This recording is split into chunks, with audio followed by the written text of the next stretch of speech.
If that standard bearer is the former president, if he is the nominee, would you support him? Well, I think we'll have better choices, and I really trust Republican voters to sort it out. Again, I'm very proud of the record of the Trump-Pence administration. I think no one could have defeated Hillary Clinton in 2016 other than Donald Trump. But I think different times call for different leadership. That's not a yes in terms of supporting Trump if he's the nominee. I'm very confident we'll have better choices come 2024, and I'm confident our standard bearer will win the day in November of that year. Former Vice President Mike Pence remaining cagey over whether he would support his former boss in 2024. That bothers you, doesn't it? Well, I mean, he's saying we're going to have better choices, so he's saying Trump is a bad choice. A very bad choice for the Republican Party, a horrible choice, and that there will be better choices. Is he the better choice? Yeah, I guess Republicans can decide that. Yeah, but I mean, you know, Sam Stein, let's say you're running and you want to win the Republican nomination. You know Donald Trump has 40%, maybe 45% support on a good day. And that party, I think it's going to be hard to say, no, I won't support the Republican standard bearer, even though it's deeply offensive to us. If you're still in that party and you want to win that nomination, how do you tell 45% of the people that you're not going to vote for a Republican when you want to be the Republican nominee? Yeah, I mean, this is the existential question right now for Republicans. And we were writing about this in Politico. Now, how big is that always Trump portion of the party, right? We talk about the never Trump portion, but what is the always Trump portion of the party? Those people who will essentially say that they'll sit out the election if Trump is not the nominee. Now, you know, they may be full of it right now, and that's the calculation that I think Pence and others are making, is that you can keep them in the fold, but you have to somehow win the nomination without offending them, and winning the nomination means defeating Donald Trump. The flip side of this, of course, is that if you don't go after Trump by name, you risk something similar to what happened in 2016, which is essentially everyone's trying to be the last man standing against Trump. In this case, the last man or woman standing against Trump. And he ends up getting by with that 35 to 40%.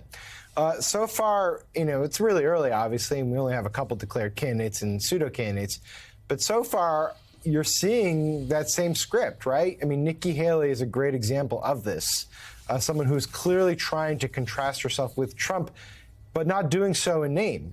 She does it by saying, we need to have mental acuity tests for politicians over 75. Well, that would be Trump. We need generational change. We need to get rid of the, perma-politician. Those are all subtle digs at Trump. But remember, Nikki Haley had said Trump disqualified himself after January 6th. One thing Nikki Haley has not brought up in her early time on the trail is January 6th. And so none of these candidates seem to want to go after Trump for his weaknesses. They're just sort of hoping that he can go away or that they can whisk him away. It's like they're pretending he doesn't exist. Yeah, and it doesn't work. Here's Nikki Haley trying to do it. I don't kick sideways. I'm kicking forward. I don't kick sideways. I kick forward. I kick forward. I talk about Joe Biden. I'm not worried about Trump. I don't even know. What does that mean? You've got a primary to win. Who kicks sideways? You have to how do you kick sideways? What do you opponents? How do you kick sideways? Well, you can kick sideways. You trip. I don't know. I don't get it. I think in a primary you need to. What I do get is to win. Kick sideways? Look. I don't. Yeah. I mean, is there any way to speak to Donald Trump's base to be a Republican? Yep. Maybe Pence, maybe Haley, maybe somebody well-known in the Republican Party who worked with Trump, who decides to address his people, the Trump base, the MAGA base, whatever you want to call it, and say, this man has led you astray.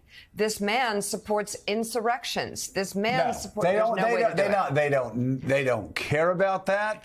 They tune to a network that lies to them about that every night, who admits that they lie to them about that every night. They don't care. They're tuned into an alternative reality system.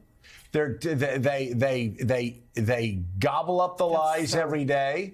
They love it. They don't care about that. They don't care about the fact that Donald Trump said that he wanted termination of the United States Constitution. They don't care that Donald Trump revved rioters up on January the 6th and that he sat in his Oval Office and side office and watched the rioting, and then would rewind to rewatch the most violent parts while cops were getting their brains beaten in, and while Kevin McCarthy and others were calling, screaming, begging him to call off the rioters. He refused to do it, and they don't care. They are forever Trumpers. And, you know, what's that number? It may not be 40%. It may not be 45%. It's certainly enough, though, that if somebody other than Donald Trump wins the nomination, doesn't matter what these people are doing going halfway, there's going to be at least 5, 10, 15% that stay home and will not vote for any candidate other than Donald Trump. But the thing is, you know, Jonathan Lemire, you've got the guy, he's king of the hill of the Republican Party, and he has been since 2016, since early 2016. You're not going to beat the king of the hill without going up to the top of the hill and pushing him off. You can't shout from the bottom of the hill, I kick sideways, I don't kick sideways. I mean, that doesn't work. You've got to go to the top of the hill. I mean, the way you do it. That's what I was asking. The way you do it, though, is, I mean, it's the whole, he's done a great job for us in 2016. He won an election nobody else could have won. Use the Mike Pence line. But we've done nothing but lost since then. Give him a gold watch, thank him for his service, and now let's start looking ahead, because we can't afford to keep losing to Democrats like we did in 2017, 2018, 2019, 2020, 2021, 2022. I mean, it seems to me they're all being too cute by half, and it won't work. You can't take out, you know, it's old saying about the king, and we'll just say it politically. You know what? If you go after the king politically, you better take him out. Yeah, there is a real sense on strategists from both parties that, yes, Donald Trump was the only Republican who could have won in 2016. He might be the only Republican who would lose in 2024. Now, let's be clear, that underestimates the incumbent President Joe Biden, who, though his approval numbers remain sort of middling, can point to a pretty impressive list of accomplishments. And certainly the White House feels good about their chances, but the White House feels good about their chances, particularly against Trump. We've seen that race before in 2020. President Biden won.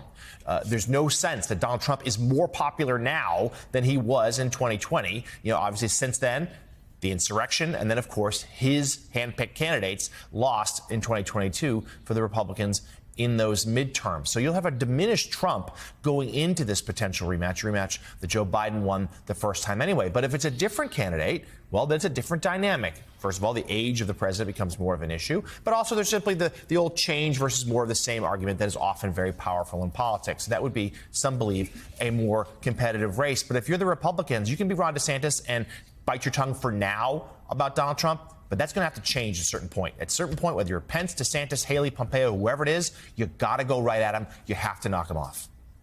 So Donald Trump